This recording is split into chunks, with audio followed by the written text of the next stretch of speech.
అందరికీ నమస్కారం అండి.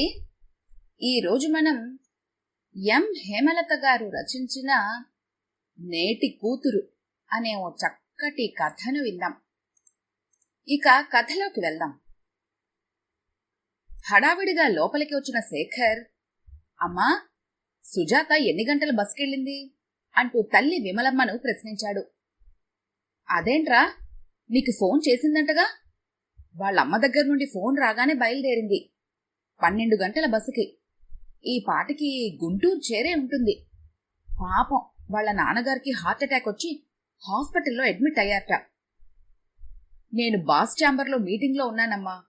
తను రోజు సెలవులో ఉంది కదా, తనకు తెలీదు. నేను నా గదికొచ్చేసరికి టేబుల్ మీద మెసేజ్ ఉంది. కాల్ చేసుండొచ్చు కదా. కాఫీ తేనా శేఖర్ అన్న అమ్మ మాటలకు కాస్త ఆగు అన్నట్లుగా సైగ చేసి ఫోన్ దగ్గరికి వెళ్లి రిసీవర్ అందుకోబోయాడు. అంతలోకే అర్జెంటుగా పిలుస్తున్నట్టు ఫోన్ గనగనా మోగటం మొదలుపెట్టింది. వెంటనే రిసీవర్ అందుకున్న శేఖర్ ఫోన్లో సుజాత కంఠం విని, హలో సుజా, మామయ్య గారికి ఎలా ఉంది అన్నాడు ఆదుర్దాగా. ఇంకెక్కడ నాన్నగారండి, నేనొచ్చేసరికి అంతా అయిపోయింది. ఆఖరి చూపు కూడా నాకు దక్కలేదు. హాస్పిటల్ నుండి ఫోన్ చేస్తున్నాను, మీరు వెంటనే బయలుదేరండి. ఏడుస్తూనే ఫోన్ పెట్టేసింది సుజాత. అలా రిసీవర్ పట్టుకొని తెల్లబోయి నిలబడ్డ శేఖర్ని చూసి విషయం అర్థం చేసుకున్న విమలమ్మ కొడుకు దగ్గరకొచ్చి భుజం మీద చెయ్యి వేసింది. అమ్మా, నేను అర్జెంటుగా గుంటూరు వెళ్ళాలి. మామయ్య గారు పోయారట. పిల్లలకి పరీక్షల టైము. వాళ్ళని తీసుకెళ్లడం కుదరదు. శంకర్రావుకి ఫోన్ చేసి సుజాత లీవ్ సంగతి, నా లీవ్ సంగతి చెప్పు. వెళుతూ వెళుతూ బ్యాంక్ వెళ్ళెళ్తాను. బ్రీఫ్ కేసులో బట్టలు సర్దుకునేందుకు తన గదిలోకి నడిచాడు శేఖర్. శేఖర్ కార్లో గుంటూరులోని అత్తగారి ఇల్లు చేరుకునేసరికి రాత్రి 11 గంటలైంది. లోనికొస్తున్న భర్తను చూడగానే సుజాత మళ్లీ ఓ మారు బావురుమంది. ఊరుకో సుజా, అత్తయ్య గారికి ధైర్యం చెప్పాలి కాని నువ్వే ఇలా బెంబేలు పడితే ఎలా అంటూ భార్యను తీసుకుని హాల్లోపలికి వెళ్లాడు శేఖర్.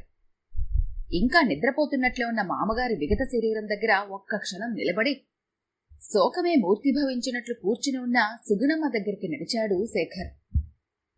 బాబు శేఖర్, సుజాతను చూడాలనుంది. పిల్లల కళ్లల్లో మెదులుతున్నారు. హైదరాబాద్ వెళ్దాం సుగుణ అన్నారయ్యా మీ మావగారు.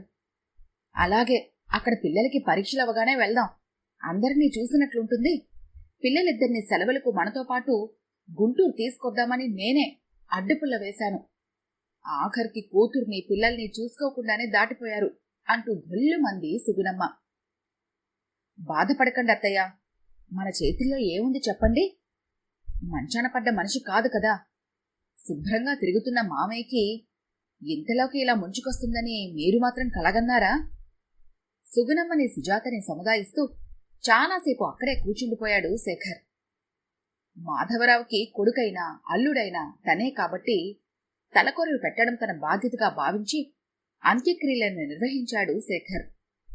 తప్పనిసరి గుంటూరులో దినకార్యాలకు 10 రోజులు ఉండిపోయిన శేఖర్ ఆ మరునాడు హైదరాబాద్కు ప్రయాణమయ్యాడు. పిల్లలు జాగ్రత్తండి, అల్లరి చేయక బాగా చదువుకోమనండి. అత్తయ్యనే ఆట పట్టిస్తారు, మీరు కాస్త చూస్తూ ఉండండి. ఇక్కడ పరిస్థితులు కాస్త మెరుగవగానే నేనొచ్చేస్తాను, వీలైనంత తొందరగా. గేటు వరకు భర్త వెంట నడుస్తూ అంది సుజాత. అలాగే అలాగే, అవన్నీ నాకొదిలిపెట్టు.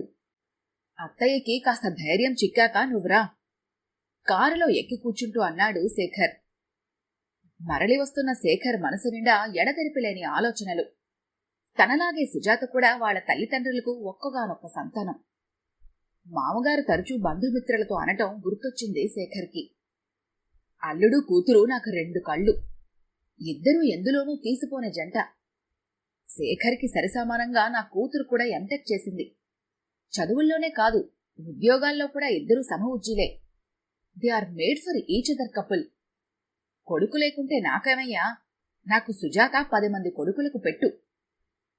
పాపం సుజాత, తన తండ్రి ఆఖరి చూపుకు కూడా నోచుకోలేదు అంటూ నిట్టూర్చాడు శేఖర్. హైదరాబాద్ తిరిగొచ్చిన శేఖర్ తన ఆఫీస్ రొటీన్లో పడిపోయాడు. రోజూ సుజాత దగ్గర నుండి ఫోన్ వస్తూనే ఉంది. అమ్మ ఇప్పుడిప్పుడే మనుషుల్లో పడుతోంది. ఇంకొద్ది రోజులుండి ఇక్కడ వ్యవహారాలు చక్కబెట్టుకుని వస్తానంటూ ఇంకో 15 రోజులు సెలవు పొడిగించమంటూ సుజాత ఫోన్లో చెప్పగా కొంత సందిగ్ధంలో పడ్డాడు శేఖర్. పిల్లల్ని ఎన్నడూ వదిలిపెట్టని సుజాత ఇన్ని రోజులిలా ఉండిపోతాననడం శేఖర్కి కొంత ఆశ్చర్యం, అసంతృప్తి కలిగించాయి. 12 ఏళ్ల సృజన, 8 ఏళ్ల సుధీర్ అమ్మ ఎప్పుడొస్తోందని అడిగేవారు. పాపం అమ్మమ్మ అక్కడ ఒక్కరే ఉన్నారు కదా, అందుకని అమ్మ ఉండిపోయింది, కొద్ది రోజుల్లో వస్తుందిలే అని వాళ్ల నాన్నమ్మ చెప్పటంతో మళ్లీ చదువుల గొడవల్లో పడిపోయేవారు. ముందు రోజు ఫోన్లో సుజాత తాను సుగురమ్మను తీసుకొని హైదరాబాద్ వస్తున్నట్లు చెప్పటంతో ఆ ఉదయం స్టేషన్కు వెళ్లాడు శేఖర్. ఇంటికొచ్చిన వియ్యపురాలని సాదరంగా ఆహ్వానించి పరామర్శించింది విమలమ్మ. సుజాతని కూడా ఓదారుస్తూ ఎన్నో మంచి మాటలు చెప్పింది ఆమె. అలా కొన్ని రోజులు అందరూ కలిసి బానే ఉన్నారు. వియ్యపురాలిద్దరూ చాలా చక్కగా కలిసి అన్ని పనులు చేసుకుంటున్నారు. ఇంటిని చక్కగా చూసుకుంటున్నారు. సుగుణమ్మ 10వ తరగతి వరకు చదవటం మూలాన పిల్లలకు చక్కగా సాయంత్రాలు చదువు చెప్పటం, వారికి హోంవర్క్లో సహాయపడటం కూడా చేస్తుంది. ఓ రోజు సుగుణమ్మ తమ్ముడు కూడా వచ్చి అక్కను పరామర్శించి సుజాతని ఎంతో మెచ్చుకున్నాడు. కన్న కొడుకులే తల్లిదండ్రులను లెక్క చేయని ఈ రోజుల్లో సుజాత తన తల్లిని తనతో ఉంచుకొని ప్రేమగా చూసుకుంటున్నందుకు ఎంతో ఆనందించాడు. వియ్యపురాలిద్దరూ సొంత అక్క చెల్లెల్లా ఉంటూ ఉదయం ఇంటి పని, వంట పని చూసుకుంటూ సాయంత్రాలు పిల్లలతో కాలక్షేపం అయ్యాక అలా గుడికో, రామకృష్ణ ఆశ్రమానికో వెళ్లి హాయిగా కాలం గడుపుతుండటం చూసి ఆయన ఎంతో సంతోషించారు. కాని శేఖర్కి మాత్రం తన అత్తగారు ఇన్ని రోజులు తమ ఇంట్లో ఉండటం, ఇక ఊరు వెళ్తాననే ప్రసక్తి తీసుకురాకపోవటం ఏమంత మింగుడు పట్టం లేదు. సుజాత కూడా ఆ విషయం ప్రస్తావించకపోవటంతో ఓ రోజు రాత్రి నిద్రకుపక్రమించబోతున్న సుజాతను అడిగాడు. ఏంటి సుజా, మళ్ళీ ఊరెప్పుడెళ్తున్నావు అని. నిద్రపోదామనుకున్న సుజాత లేచి కూర్చొని, ఎందుకండి ఇప్పుడు అక్కడ ఎవరున్నారని వెళ్ళటం అని ఒకంత ఆశ్చర్యం వెలిబుచ్చింది. అదేంటి సుజా, మరి అత్తయ్య గారిని ఎవరింటి దగ్గర వదిలొస్తారు? ఈ వయసులో ఆమె ఒక్కరితే అంత దూరం ప్రయాణం చేయలేదు కదా అని తన మనసులోని మాట చెప్పకనే చెప్పాడు. భర్త ఆంతర్యం గ్రహించిన సుజాత, ఇక మా అమ్మ మనతోనే ఉంటుంది కదండి, అందుకే అక్కడ అన్నీ ఖాళీ చేసి వచ్చేశాం కదా, మీకు తెలుసు కదా, ఒంటరిగా ప్రయాణమే చేయలేని మా అమ్మ పాపం ఒంటరిగా అక్కడ ఎలా ఉంటుంది? మా అమ్మకు కూతురైనా కొడుకైనా మనమే కదా. ఆవిడ వచ్చిన రోజునే మీరు గ్రహించారనుకున్నాను ఇక ఆమె మనతోనే ఉంటుందని. కానీ మీరు అని ఇంకా ఏదో చెప్పబోతున్న సుజాతను మధ్యలోనే ఆపి, ఏంటి సుజా నువ్వు మాట్లాడేది? అత్తగారు మనింట్లో ఎలా ఉంటుంది? కూతురింట్లో ఎన్నాలనుంటుంది? అది సరైన పద్ధతి కాదు అన్న శేఖర్ వైపు తీక్షణంగా చూస్తూ, ఎలా ఉండడం ఏంటండి? ఇప్పుడు మీ అమ్మ మనతో ఎలా ఉంటుందో మా అమ్మ కూడా అలానే ఉంటుంది, అందులో తప్పే ఉంది? కొడుకింట్లో తల్లిదండ్రులుండొచ్చు, కాని కూతురింట్లో తల్లిదండ్రులు ఉండటం సరైన పద్ధతి కాదు. వాస్తవాలను నువ్వు అర్థం చేసుకోకుండా మాట్లాడుతున్నావు సుజా. వాస్తవాలంటే మీ ఉద్దేశంలో ఏంటి? కన్న కొడుకు కాబట్టి కాదు, కాదు, మగ మహారాజులు కాబట్టి మీ తల్లిని మీరు సర్వస్వతంత్రులుగా, ఎంతో అధికారయుతంగా, హుందాగా మీ ఇంటికి తీసుకొచ్చారు.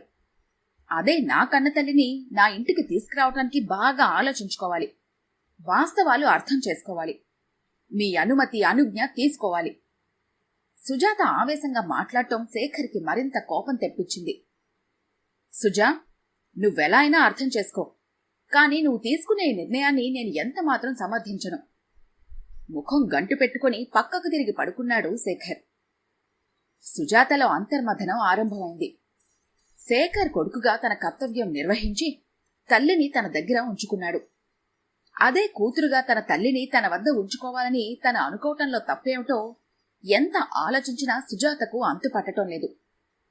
ఆఫీసులో బాస్గా ఓ మహిళను యాక్సెప్ట్ చేసి ఆమె తీసుకునే నిర్ణయాలను తూచా తప్పకుండా శిరసావహించే పురుష పుంగవుడు అదే ఇల్లాలు అనేటప్పటికీ గృహ సామ్రాజ్ఞి, అర్ధాంగి అంటూ ఒట్టొట్టి పొగడ్తలను గుప్పిస్తూనే నోరు నొక్కి భార్యను తన గుప్పిట్లో బంధిస్తున్నాడు. పురుషునితో సమానంగా చదువుకొని సరిసమానంగా అర్జిస్తున్న భార్యలకే ఈ గతి పడుతుంటే ఇక మిగిలిన వారి సంగతేమిటి? ఎడతెరిపిలేని ఆలోచనలతో సుజాత ఆ రాత్రి నిద్రకు దూరమైంది. ఒక వారం 10 రోజులు శేఖర్ సుజాతల మధ్య మౌన పోరాటం నడిచింది. ఆఫీసు పని మీద శేఖర్ 4 రోజులు బెంగళూరు వెళ్లటం ఆ పోరాటానికి కొంత సహకరించింది. వియ్యపురాళ్ళిద్దరూ ఆ సాయంత్రం రామకృష్ణ ఆశ్రమానికి, పిల్లలిద్దరూ ట్యూషన్లకి వెళ్లగా సుజాత ఒక్కతే డ్రాయింగ్ రూంలో కూర్చుని టీ తాగుతోంది. విసురుగా లోపలికొచ్చిన శేఖర్ కోపంగా, ఏంటిది అంటూ ఓ కవర్ని సుజాత ఒళ్ళోకి విసిరాడు. కవర్లోంచి టైప్డ్ లెటర్ తీసి చదువుతూ శేఖర్ కేసి ఓ మారు చూస్తూ అంది సుజాత. మీకు తెలుసనుకున్నాను. నాకు వైజాగ్ ట్రాన్స్ఫర్ అయింది. కొత్తగా ప్రారంభమవుతున్న బ్రాంచ్కి నన్ను ఇన్ఛార్జిగా వేశారు. ఎవరిని పంపాలని డైరెక్టర్ ఆలోచిస్తుంటే నా విల్లింగ్నెస్ తెలిపాను. ఏ అంత ఆశ్చర్యపోతున్నారు? నింపాదిగా అంది సుజాత. అంటే నువ్వొక్కతిగా అక్కడికి వెళ్తున్నావా? వెళ్ళకపోతే ఎలా శేఖర్? ఉద్యోగస్థలం. పై అధికారి ఎక్కడికి వెళ్ళమంటే అక్కడికి వెళ్ళాలి కదా. అందులోనూ నేను కోరి చేయించుకున్న బదిలీ.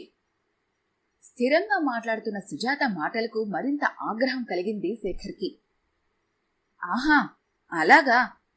మీ మామయ్య అన్నట్లు నిజంగానే నువ్వు చాలా పెద్దదానివైపోయావు. నీ జీవితానికి సంబంధించిన నిర్ణయాలు నువ్వే స్వయంగా తీసుకోగల సమర్థురాలివైపోయావు. ఇక మాతో నీకేం పని? చూడండి, అనవసరమైన కోపతాపాలు, నిందారోపణలు మన మధ్య అనవసరం. మీ కన్నతల్లి విషయంలో మీ వంతు బాధ్యత మీరు నిర్ణయించారు. మీ నిర్ణయాన్ని నేను ఒప్పుకోవడమే కాదు, గౌరవిస్తాను కూడా. అలాగే నాకు కూడా నా తల్లి పట్ల బాధ్యత ఉంది. తన శేష జీవితం ఆవిడిక నాతోనే గడుపుతుంది. ఓహో, అందుకేనన్నమాట ఇప్పుడు ఈ బదిలీ. అత్తయ్య మనతో ఉండటం నాకిష్టం లేదని నేను నీతో చెప్పలేదే. నేనలా అన్నానే అనుకో, నీ దారి నువ్వు చూసుకుంటావా? నన్ను పిల్లల్ని వదులుకోవటమే దీనికి పరిష్కారమా? నీకిదేమైనా న్యాయంగా ఉందా? కోపంగా మొదలైన శేఖర్ కంఠం కొంచెం ఆర్ద్రమైంది. శేఖర్, ఎవరూ కావాలని సంసారాన్ని వదులుకోరు. మనమిద్దరం చదువుకున్నవాళ్లం. పరస్పరం ఒకరి అభిమతాన్ని ఇంకొకరు గౌరవించే విశాల దృక్పథం కలవాళ్లం. మీరు తెలిసన్నారో ఆవేశంలో అన్నారో. మీ మాటలు, ప్రవర్తన నా వ్యక్తిత్వం మీద బాగా దెబ్బతీశాయి. తల్లిదండ్రులు కొడుకు దగ్గరే ఉండాలన్న భావం మీ మగవారి నరనరాల్లో జీర్ణించుకుపోయింది. మా దగ్గరికొచ్చి ఉండమ్మా అంటే మా అమ్మ ఎన్నో సందేహాలు వెలిబుచ్చింది. తను కూతురింట్లో ఉండటం బావుండదేమో అంది.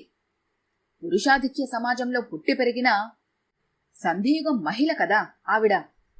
అమ్మను ఒప్పించి ఇక్కడికి తీసుకురావడమే నాకు బ్రహ్మ ప్రళయమైంది. అయిష్టంగానే వచ్చింది. అన్నీ సెటిల్ చేసుకుని నాతో ఉండడానికొచ్చిన అమ్మ ఇప్పుడు ఎక్కడికి వెళ్తుంది? అయినా ఎందుకు వెళ్ళాలి? అందుకే నేను ఈ నిర్ణయానికొచ్చాను. మన మధ్య తలెత్తిన ఈ వివాదానికి కూడా ఇదే పరిష్కారం అనిపించింది. నా తల్లితో పాటు మీరు, పిల్లలు కూడా నాకు ముఖ్యమే. ప్రస్తుతం అమ్మను తీసుకుని వైజాగ్ వెళ్లటం తప్ప వేరే గత్యంతరం నాకు కనిపించటం లేదు. పిల్లల్ని మధ్యలో డిస్టర్బ్ చేయటం నాకిష్టం లేదు. వారిని చూసుకోవటానికి ఎలానూ అత్తయ్య గారున్నారిక్కడ. సుజా, ఆపుతావా నీ ప్రసంగాన్ని? వాదోపవాదాలు వచ్చి ఆవేశం పెరిగినప్పుడు ఏవేవో అనుకుంటాం. నువ్వు ఆ విషయాన్ని ఇంత పెద్దది చేసి భూతద్దంలో చూసి నాకు చూపించి నన్ను విలన్ని చేసి నిలబెడుతున్నావు. ఇంకా నయం, అమ్మ అత్తయ్య ఇంట్లో లేరు. అయిందేదో అయిపోయింది. హక్కులు బాధ్యతలు అన్న అనవసర ప్రసంగాన్ని ఇంతటితో ఆపేద్దాం. నాకు అమ్మెంతో అత్తయ్య గారు కూడా అంతే. నిజమే, నరనరాల్లో జీర్ణించుకుపోయిన పురుషాధిక్య దృక్కోణంలోంచి ఆలోచించేనే కాని ఈ తరం కొడుక్కి, కూతురికి మధ్య ఉన్న విభజన రేఖ తొలగిపోయిందన్న సత్యాన్ని గుర్తించలేకపోయాను. ప్లీజ్ సుజా, తెలుసో తెలియకో నిన్ను బాధ పెట్టాను. నన్ను క్షమించు. డైరెక్టర్తో మాట్లాడి ట్రాన్స్ఫర్ ఆపు చేద్దాం. తనని అర్థం చేసుకుని దిగొచ్చిన భర్తతో అంది సుజాత. శేఖర్, జరిగింది ఒక పీడకలగా భావించి మర్చిపోదాం. కానీ వైజాగ్కి ట్రాన్స్ఫర్ మీద నేను వెళ్లడాన్ని మాత్రం మీరు అడ్డుకోకండి. అది నా వ్యక్తిత్వానికి, ఆత్మవిశ్వాసానికి సంబంధించిన విషయం. అక్కడ బ్రాంచి తెరిచి దాన్ని అభివృద్ధి చేసి ఎంత ఒక 6 నెలల్లో తిరిగొచ్చేస్తాను. అంతవరకు నాకు మీకు అప్ అండ్ డౌన్ చేయడం తప్పకపోవచ్చు. ఏమంటారు? అప్పుడే గేటు తెరుచుకుని మనవలతో వస్తున్న వియ్యపురాళ్ళిద్దరూ సంతోషంగా కబుర్లు చెప్పుకుంటున్న శేఖర్ సుజాతలను చూసి నవ్వుకుంటూ లోనికి నడిచారు. ఈ కథ గనుక మీకు నచ్చినట్లయితే లైక్ చేయండి, షేర్ చేయండి. మరిన్ని ఇంట్రెస్టింగ్ కథల కోసం మా ఛానల్ని తప్పకుండా సబ్స్క్రైబ్ చేసుకోండి.